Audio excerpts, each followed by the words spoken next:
नमस्कार। जोखिममा हिमताल विशेष प्रस्तुतिमा स्वागत छ। म विष्णु बसौला। नेपालभित्रका जोखिमपूर्ण हिमतालको तथ्यसहितको विश्लेषण हामीले गरिरहेका छौँ। विभिन्न सम्बन्धित व्यक्तिहरूसँग हामीले संवाद गरिरहेका छौँ र सम्भावित जोखिम न्यूनीकरणको लागि गर्न सकिने पहल, हिमतालमा कस्तो प्रकारको जोखिम बढ्दै गएको हो र पछिल्लो समय जोखिम बढ्नुका कारण के हुन्, नेपाल मात्र होइन चीनबाट नेपालतर्फ भित्रिने हिमतालको अवस्था कस्तो छ र हिम नदीहरू कस्तो प्रकारका छन्, हिम नदीहरूको जलाधार क्षेत्र कस्तो छ र तिनले तल्लो तहसम्म कस्तो प्रकारको प्रभाव पार्न सक्छन्, प्रभाव पारिरहेका छन् अथवा कस्तो प्रकारको खतरा देखिएको छ। अब हामी यो विषयमा संवाद गर्दैछौँ। नेपालमा विभिन्न समयमा भएका अध्ययनले कोशी जलाधार क्षेत्रमा रहेका धेरैवटा हिमतालहरू जोखिममा रहेको भनिएको छ। त्यसैगरी गण्डक जलाधार क्षेत्र र त्यसैगरी कर्णाली जलाधार क्षेत्रका पनि केही हिमतालहरू जोखिममा भएको बताइएको छ। हिमाली क्षेत्रमा हिमताल बन्ने, ससाना हिमताल फुट्ने अवस्था रहि नै रहेको छ, तर ठुला हिमताल जो वर्षौँदेखि हिउँ थुप्रिएर बसेको छ, हिउँ जम्मा भएर बसेको छ र त्यहाँ धेरै मिलिमिटर, लाखौँ मिलिमिटर पानी पनि छ, ती हिमतालहरू पछिल्लो समय जोखिममा परेको भनिएको छ। त्यहाँका बाँधहरू, हिमताललाई सुरक्षा गरेको संरचनाको अवस्था, भूगोलको अवस्था, त्यसैगरी त्यहाँ भएको चट्टानी अवस्था र हिमताल माथि जम्मा भएको हिउँको अवस्थाले गर्दा हिमतालमा मुख्यतः जोखिम बढाइरहेको छ। जोखिमयुक्त हिमतालको संरक्षणको लागि नेपालभित्रकै अन्तर्राष्ट्रिय निकायले पनि काम गरेको देखिएको छ, तर नेपाल सरकारसँग सहकार्य गरेर गरिएको काम प्रभावकारी खासै देखिएको छैन। प्रभावहीन भनेर पनि भनिहाल्न मिल्ने अवस्था छैन। द्रुत गतिमा काम हुनुपर्नेमा सुस्त गतिमा काम भइरहेको छ। नेपालका 6वटा हिमताल, छ्योरोल्पा, त्यसैगरी इम्जाल लगायतका हिमतालहरू जोखिममा भएको भनिएको छ। त्यसैगरी हिम नदीहरूको अवस्थाको विषयमा अहिले हामी विशेष केन्द्रित रहेर संवाद गर्दैछौँ। हामीसँग संवादको लागि नेपाल नदी संरक्षण संस्थाका अध्यक्ष मेघ आले सम्पर्कमा रहनु भएको छ। यहाँलाई स्वागत छ। धन्यवाद। नेपालकै हिमतालको विषयमा त हामीले श्रृङ्खलाबद्ध रूपमा कुरा गरिरहेका छौँ। यहाँसँग नदी र हिम नदीहरूको अवस्थाको विषयमा हामी संवाद गर्न चाहन्छौँ। नेपालकै हिम नदीहरूको प्रकृति, नेपालका हिम नदीहरूको अवस्था चाहिँ कस्तो छ अहिले? अब हिम नदीहरूको अवस्था एउटा सिजनल जुन किसिमको भइरहेछ, जस्तो हिउँहरू थुप्रिएर बिस्तारै बग्ने गर्थ्यो। अब अहिले चाहिँ के छ भनेदेखि त्यसरी हिउँ समयमा नपर्ने र हिउँ छिटो पग्लिने र यो चाहिँ यो क्लाइमेट चेन्ज, ग्लोबल वार्मिङको कारणले पनि यो भएको हुनुपर्छ। र जसरी चाहिँ पहिलाको जस्तो सिजनमा भनौँ न जाडो सिजनमा धेरै हिउँहरू पर्ने र अब पछि स्प्रिङमा, वसन्तयाममा बिस्तारै पग्लिँदै जाने र फेरि बर्खायाममा चाहिँ बर्खाहरू हुने, त्यो किसिमको थियो। तर अहिले चाहिँ त्यो किसिमको नभएर जाडोयाममा पनि जसरी हिउँको जुन चाहिँ हिमालहरू कालो पहाडको रूपमा देखिया छ, जस्तो माछापुच्छ्रे हेर्न सकिन्छ जहिले पनि, त्यो एउटा राम्रो उदाहरणको रूपमा पहिला कस्तो थियो र अहिले कस्तो देखिन्छ। त्यस कारणले त्यसले गर्दाखेरि जस्तै बर्खायामको पानी पनि एकदमै छिटो आउने र बगेर गइहाल्ने र आउँदाखेरि चाहिँ अलिकति विध्वंस तरिकाले चाहिँ यो पानीहरू आइरहेछ, क्लाउड बर्स्ट भइरहेछ। त्यसले गर्दाखेरि चाहिँ बाढी पहिरोमा धेरै असर परिरहेछ र जोखिमहरू अझै बढ्दो छ। त्यसरी देखिएको छ अहिलेको नदीको प्रकृति, अहिलेको बर्खाको प्रकृति, अहिले पर्ने हिउँको प्रकृति, समयमा नपर्ने र परे पनि कम पर्ने र बर्खा चाहिँ एकदमै जोखिमपूर्ण बर्खाहरू, बाढी पहिरो लिएर आउने, त्यो किसिमको देखिरहेछ। अब हिमतालले गर्दाखेरि केही हिमनदी जोखिममा परेको पनि भनिएको छ। यहाँहरूको अध्ययनले के देखाउँछ? हिमतालले गर्दा, हिम नदीले गर्दा हिमताललाई कस्तो खालको असर परेको देखिन्छ? त्यसमा पनि एकदमै जुन चाहिँ थुप्रै ग्लेसियरहरू छन् नेपालका, अब त्यसमा जसरी ग्लेसियरहरू पग्लुँदो क्रम छ, जसरी चाहिँ यो हिमरेखाहरू अझ माथि माथि पुग्दैछन्, त्यसले अवश्य नै जुन चाहिँ ग्लेसियरहरू भइराख्नुपर्ने ग्लेसियरहरू पग्लेर अझ माथि माथिबाट पनि आउँदैछ भनेदेखि त्यसमा जोखिम अवश्य नै छ। तर जुन किसिमको जोखिमहरू अगाडि बढ्दैछ, भोलि आएर जुन चाहिँ हिम्जा भयो, तपाईँको तालहरू, त्यस्तै अब अरू विभिन्न तालहरू पनि एकदमै ठुलो जोखिमहरू छन्। छोरोल्पाको कुरा गरौँ, जसमा चाहिँ अब न्यूनीकरण हुने गराउनु पर्ने त्यो किसिमको कुराहरू चाहिँ गभर्मेन्ट लेभलबाट, विदहरूबाट जुन किसिमको रेकमेन्डेसन छ त्यो किसिमको कामहरू त्यो गतिमा भइरहेको देखिँदैन। त्यसले गर्दा भविष्यमा यी जोखिमहरू अझ ठुलो हुनेछन् र विशेष गरी यो ठुला ठुला ग्लेसियरहरू जसरी पग्लिने क्रम छ त्यसले अझ जोखिमहरू ठुलो पार्दै गएको अवस्था छ। हिमताल पनि पछिल्लो समय हिम नदीको कटानले गर्दा अझ बढी जोखिममा परेको र जोखिम बढ्दै गएको, त्यसो भए एकदमै त्यसमा चाहिँ दुई मात्रै छैन, किनभनेदेखि हामीले देखाएको छौँ ग्लेसियरहरू कसरी पग्लिँदैछ। आजभन्दा 10 वर्षको स्नो लाइन र अहिलेको लाइन जुन चाहिँ हिउँको रेखा छ त्यो कहाँ पुगेको छ भन्ने कुरा हामीले प्रत्यक्ष रूपमा हामी देख्न सक्छौँ। त्यस कारणले चाहिँ यी कुराहरू यो क्रम बढ्दै गयो भनेदेखि जोखिमहरू अझ बढ्दै जान्छ। हिउँ पग्लिने क्रम पछिल्लो समय बढ्दै जाँदा र हिउँ समयमा नपर्दा हिउँ बग्ने क्षेत्रमा चाहिँ कस्तो खालको असर परिरहेको छ? अब के छ भनेदेखि जस्तो अब नदीहरू जसरी बग्न पर्ने हो, जस्तो सुखायाममा चाहिँ हिमको नदीहरू चाहिँ वाटर लेभल अब त्यसको नदीको जुन चाहिँ मात्रा छ कम हुने, किनभनेदेखि यो पग्लिँदो क्रम जस्तो सुनकोशी अथवा तपाईँको त्रिशुली भनौँ, यो हिउँदयाममा अथवा सुखायाममा चैत वैशाखतिर यसको पानीको बहाव चाहिँ सानो छ, किनभनेदेखि हिउँहरू पहिल्यै पग्लिसकेका हुन्छन् र कम हिउँ हुनाले चाहिँ अब हिउँ रहि नराखेकोले चाहिँ के छ भनेदेखि यो नदीको बहाव, यसको चाहिँ वाटर लेभल, यसको चाहिँ पानीको मात्रा कम हुँदै गइरहेको अवस्था देखाएको छौँ हामीले। र बर्खामा चाहिँ फेरि एकदमै ठुलो भएर आउने, बाढी पहिरो लिएर आउने त्यो किसिमको देखिरहेछौँ। त्यो अवश्य नै जुन हिमताल अथवा जुन चाहिँ ग्लेसियरमा जुन किसिमको सन्तुलन हुनुपर्ने हो त्यो नभएर नै हो भन्ने चाहिँ हाम्रो विगतको कुराहरू पनि छ। अहिले हिम नदीले गर्दाखेरि हिमताल जोखिममा परिरहँदा हिमतालतर्फको जोखिम न्यूनीकरण गर्नको लागि हिमताल भएको क्षेत्रमा केही काम भएको पाइएको छ कि छैन? अब त्यसमा म ग्लेसियल भन्दा नि नदी क्षेत्रको मा मेरो दखल छ। ग्लेसियल लेक र ग्लेसियल एरियाको भन्दा होइन, तर अवश्य नै जुन किसिमको यो ग्लेसियल लेकहरूमा जुन किसिमको कामहरू हुनुपर्ने, जुन किसिमको साइन्टिस्टहरूको रेकमेन्डेसन छ त्यसमा द्रुत गतिमा हुनुपर्ने कामहरूमा अलिक सजग भएर अलिक समयमा नै सजग हुने कामहरू हुन जरुरी छ।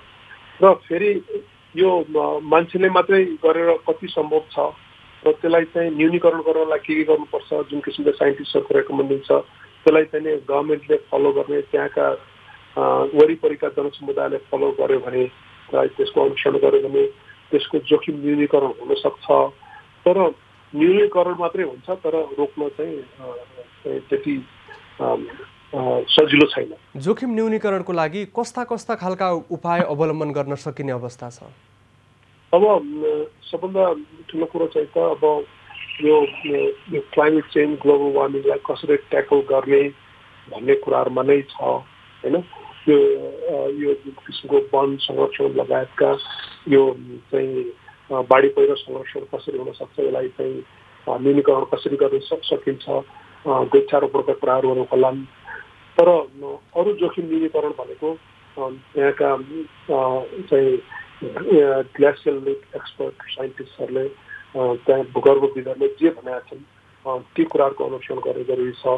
र अर्ली चाहिँ वार्निङको कुराहरू जुन चाहिँ आइरहेछ, जुन किसिमको इक्विपमेन्टहरू इन्स्टल गर्नुपर्ने छ, राख्नुपर्ने छ, जस्तो फुट्यो भने के गर्ने, अथवा फुट्यो भने कुन कुन क्षेत्र प्रभावित हुन्छ र मान्छेको चाहिँ बस्तीहरू कहाँ कहाँ सार्ने भन्ने कुरामा जसरी उहाँको रेकमेन्डेसन छ उहाँहरूले जुन किसिमको कुराहरूलाई उहाँले रेकमेन्ड गर्नुभएको छ त्यो स्ट्रिक्टली फलो गर्नुपर्छ र त्यसलाई चाहिँ त्यसको अनुसरण भएन उनीहरूले भनेको कुराहरू साइन्टिस्टहरूले भनेको कुराहरू हामीले व्यवस्था गऱ्यौँ भनेदेखि त्यसले ठुलो जोखिम निम्ताउन सक्छ र हिमतालको लागि भनियो भनेदेखि यो साइन्टिस्टहरूले नै वैज्ञानिकहरूले जे चाहिँ रेकमेन्ड गर्नुभएको छ त्यही किसिमको फलो गरेर त्यो सम्बन्धी गभर्मेन्टले चाहिँ त्यो बस्तीहरू कहाँ राख्न पर्ने के गर्नुपर्ने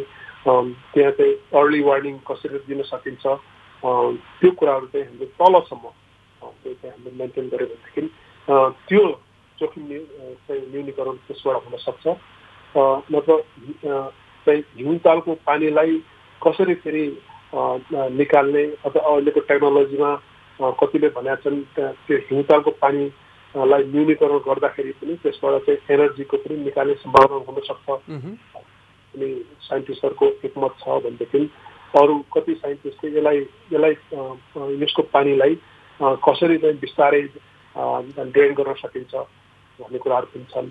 अहिले हिम नदीबाट हिमताललाई जोगाउनका लागि अन्य जलाधार क्षेत्रमा गरिएको जस्तो तटबन्ध अन्यत्र त्यसको धार परिवर्तन गराउने लगायतका उपायहरू अवलम्बन गर्न कति सम्भव रहन्छ? अब यो असम्भव छैन। जस्तो चाइनामा धेरै कुराहरू गरेका छन् हिमतालको विषयमा विशेष अध्ययन गरेका छन् र जोखिमहरू न्यूनीकरण गरेका छन्। त्यस्तै हाम्रो क्षेत्रमा पनि अब मैले भने म चाहिँ यो ग्लेसियल लेक अथवा ग्लेसियरको एक्सपर्ट नभएर म रिभर एक्सपर्ट हुँ र त्यसमा मैले भने फेरि वैज्ञानिकहरूको जुन चाहिँ उहाँहरूले जुन रेकमेन्डेसन गर्नुभएको छ त्यसको अनुसार अवश्य गर्नुपर्छ किनभने उहाँहरूसँग जुन किसिमको डेटाबेस छ उहाँहरूले जुन किसिमको अध्ययन गर्नुभएको छ त्यो अध्ययनलाई चाहिँ त्यो अध्ययन अनुसारको जोखिम न्यूनीकरणको जुन किसिमको उहाँहरूले कुराहरू अगाडि बढाउनु भएको छ त्यसैमा हामीले चाहिँ अनुसरण गरेर अगाडि बढ्यो भने जोखिम कम हुन्छ र यो भन्दै गर्छ सुन्दै गर्ने जुन किसिमको चलन छ होइन त्यसले गर्दा ठुलो डिजास्टर भविष्य निम्ताउन सक्छ र यो एक्सपर्टहरूले भनेको सुन्ने गभर्मेन्टले त्यो बानी बसाल्नुपर्छ। अब हिमतालबाट बगेका हिम नदीहरू तल्लो तहमा आइपुग्दाखेरि त्यसले पार्न सक्ने प्रभावलाई हिमाली क्षेत्रको माथिल्लो तहमा होइन कि तल्लो तहमा भौतिक संरचना भएका क्षेत्रहरूमा व्यक्तिहरूको बसोबास भएको क्षेत्रहरूमा त्यसले पारेको असर न्यूनीकरणको लागि अहिले कस्तो खालको पहल भएको देखिन्छ? अब अहिले पहल चाहिँ सन्तोषजनक नै छ होइन। जस्तो एउटा उदाहरणको लागि भटेकोसी सुनकोशी करिडोरमा अझै पनि तिब्बतको हिमतालहरू जोखिममा छन् र फुट्ने सम्भावना छ भनेर चाहिँ जस्तो चाहिँ अब तातो पानी नाका छ 12 विषय हुँदै यो सुकुटे सुनकोशीहरू होइन त्यहाँ चाहिँ अर्ली वार्निङको कुराहरू पनि आछ र माइकिङ पनि गर्दै हिँडेको अवस्था थियो। मान्छेहरू चाहिँ सर्वे बसाएर अलिकति माथि आउने त्यस कारण चाहिँ त्यहाँ जनताहरूमा सजगता छ। हो त्यस्तै त्यो अर्ली वार्निङ चाहिँ त्यहाँ मात्रै नभएर तल सप्तकोशी मात्रै नभएर जस्तो इन्डियासम्म हुनु पर्यो। जस्तो जुरेको पहिरो आउँदाखेरि होइन सप्तकोशी ड्याम लगायत अझ बिहारमा पनि त्यो इन्फर्मेसन पास गरिएको थियो र मान्छेहरू सतर्क भएको थिए भने जस्तै त्यो किसिमको चाहिँ यो हामीले गभर्मेन्टले त्यो किसिमको इन्फर्मेसन चाहिँ त दिएकै छ होइन। त्यस्तै अरू विभिन्न हिमतालमा पनि अरू विभिन्न ठाउँमा पनि त्यो किसिमको अर्ली वार्निङहरू हामीले चाहिँ राख्न सक्यौँ भनेदेखि त्यो त पूर्व सूचनाको विषय भयो। तर यहाँनिर क्षति न्यूनीकरण गर्नको लागि अब सामान्य ठुलो नफुटेको अवस्थामा र सामान्य आंशिक रूपमा फुटेर पानीको सतह मात्रै बढेको अवस्थामा कटान रोक्नको लागि तल्लो तहमा कस्तो खालको काम भएको देखिन्छ? अब त्यो किसिमको ठुलो प्रिपरेसन त हामीले देखेका छैनौँ। अब यो हिमताल फुट्न सक्छ भनेर चाहिँ बसाइ नै सरेको स्थिति त छैन। तर फेरि पनि यो कुराहरू चाहिँ कुन कुन किसिमका रेकमेन्डेसन भएको छन् अहिलेसम्म हिमताल क्षेत्र मुनिका त्यो जलाधार क्षेत्रमा त्यो किसिमको चाहिँ अध्ययन अनुसन्धानहरू भइरहेको छ। वास्तवमा त्यसको निरीक्षणलाई के गर्नुपर्छ भन्ने कुराहरू चाहिँ त्यसको अनुसार भए जस्तो देखिएको छैन। तर ती एक्सपर्टहरूसँग गभर्मेन्टले समन्वय गरेर त्यो कुरालाई अगाडि बढाउनुपर्छ।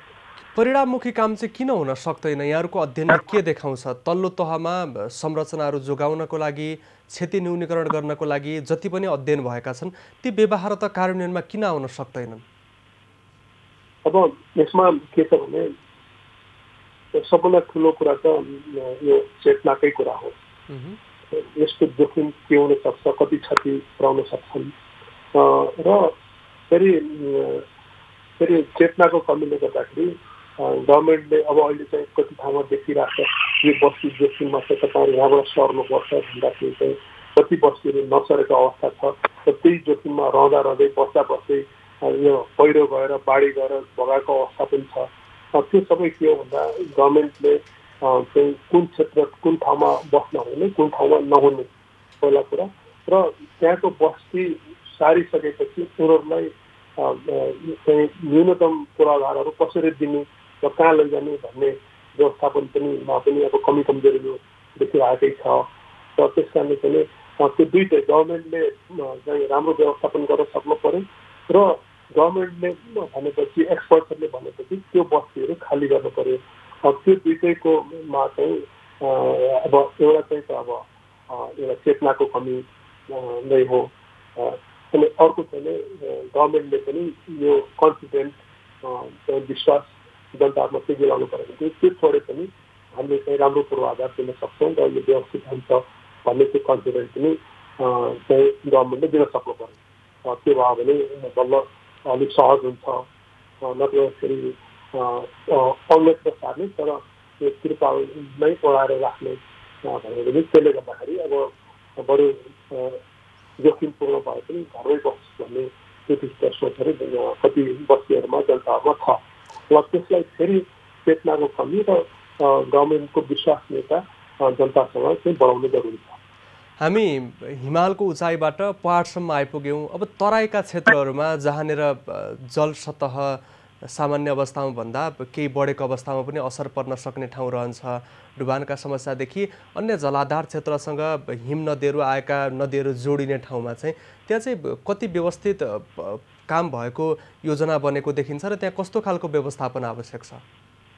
अब पहिला कुरा चाहिँ त जब हामी पहाड हिमालदेखि पहाड आयौँ भनेदेखि पहाडदेखि चाहिँ तराई क्षेत्र होइन।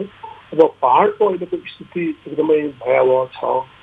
त्यो कुरा बुझ्न एकदमै जरुरी छ। जब पहाडको स्थिति भयावह हुन्छ होइन, अब हिमालतिरको ठुला पहिरोहरू भनौँ न दाँदेनन् हिमताल अथवा चाहिँ भनौँ न अब हिम पक्लेर बर्खामा बढ्ने कुराहरू भयो। तर पहाड चाहिँ अति जोखिममा छ। अनि किन जोखिममा छ म भर्खरै पश्चिमबाट अस्ति मात्रै आएको देखिमा चाहिँ ठाउँमा यति धेरै पहिरो गएको छ।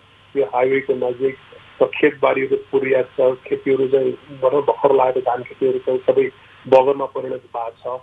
र के पनि देखियो भनेदेखि यो जुन किसिमको डोजर आतंक छ होइन, त्यसले चाहिँ धेरै विनाश गरिरहेको छ। जुन चाहिँ आफ्नो गाउँ आफै बगाउँ भन्ने सोच जस्तोको अगाडि आइरहेको छ। र ठाउँमा हाइवेमा पहिरो गएको छ। कसरी पहिरो गएको छ भन्दाखेरि माथितिर डोजरले बाटो खनेको देखिन्छ। अब यो यतातर्फ भन्दा पनि नदीमै अलिकति बढी केन्द्रित हौँ जस्तो लाग्यो मलाई। गण्डकी, कर्णाली र कोशी जलाधार क्षेत्रमा धेरैवटा हिमताल छन्। हाम्रोमा कोशी बाँध, गण्डक बाँधहरू छ। त्यहाँसम्म पनि अहिले बर्खाको समयमा हिमताल फुटेको अवस्थामा निकै ठुलो असर पार्न सक्ने विषयमा विज्ञहरूले बताइरहनु भएको छ। त्यसतर्फ चाहिँ हामीले ध्यान दिनका लागि नसकिएको हो कि हामीसँग संयन्त्र अभाव भएको हो कि हाम्रो दीर्घकालीन सोच नभएको कि हामीले क्षतिलाई नजरअन्दाज गरिरहेको हो कि के हो? अब यसमा चाहिँ मैले के भन्न खोजेँ भनेदेखि यी अब त्यो ठिक हो होइन, त्यो त्यसमा हामी आउँला। मैले भन्न खोजेको कुरा के भने यी पहाड नै बगेर ठुला बाढी आउने हो भने त्यसमा चाहिँ अब भनौँ न त्यो घैटोमा थुप्रै ढुङ्गा पानी थोरै पानी भएको घैटोमा थुप्रै ढुङ्गा राख्यो भने माथि आउँछ भने जस्तो यी पहाड चाहिँ बगेर नदीमा जान्छन् र त्यसले ठुलो बाढीको रूप लिएर चाहिँ भनौँ न जुन चाहिँ कोशीमा असर पर्ने अरू नदीहरूमा असर पर्ने कारणहरू त्यही हुन्। अनि पहिला कुरा होइन, जसरी चाहिँ जथाभावी खनेर चाहिँ बगाइया जमिनहरू त्यही बाढी हुने हुन्, तराईमा गएर त्यसले चाहिँ असर पार्छ।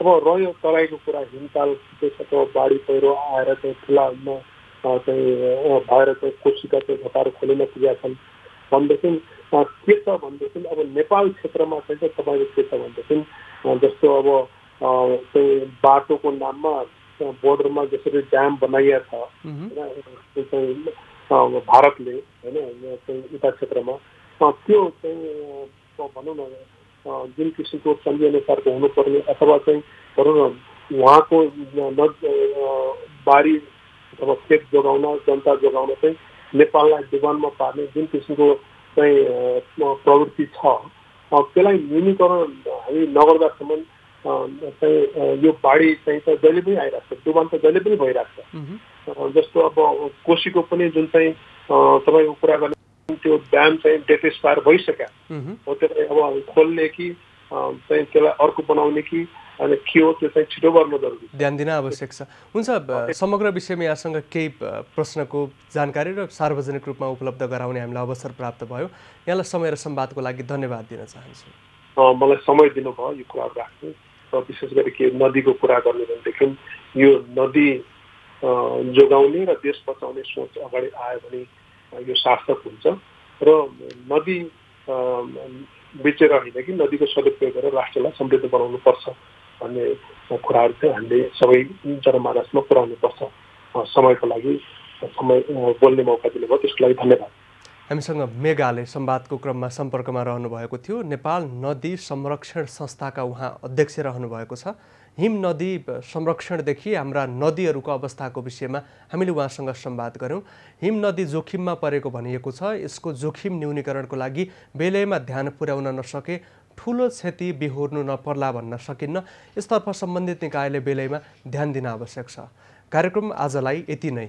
खबरभित्रको खबरका लागि हेर्दै रहनुहोला एबी न्यूज खबर। नमस्कार।